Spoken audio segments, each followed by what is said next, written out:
বাংলাদেশের 90% মুসলিম রাষ্ট্রের মধ্যে যখন দিনে দুপুরে আমাদের একজন মুসলিম ভাইকে কুপিয়ে জবাই করে হত্যা করা হবে, তখন আমরা কোশ্চিনকালেও চুপ করে বসে থাকবো না ইনশাআল্লাহ।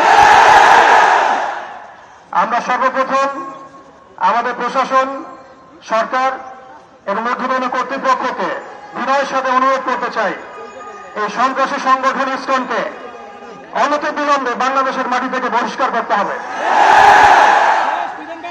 এই জঙ্গি জুজুর ভয়ের খেলা অনেক হয়েছে।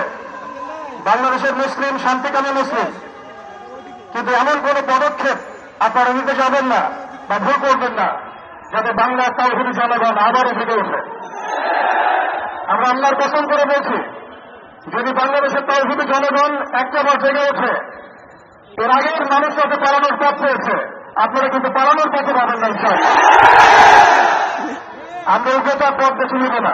Double million offer Walton fridge কিনে পেতে পারেন 20 লক্ষ টাকা, রয়েছে কোটি কোটি টাকার নিশ্চিত উপহার।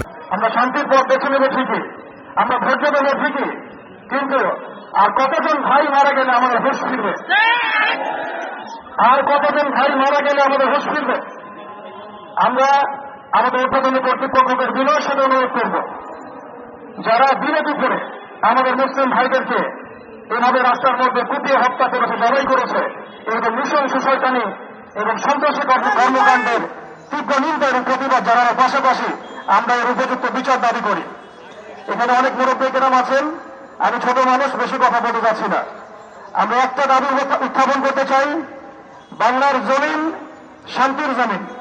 এই শান্তির জমিনে যদি কেউ উগ্রতা প্রদর্শন করতে চায়, আল্লাহর কসম করে বলছে আমরা হাতে হাত ধুয়ে বসে থাকবো না।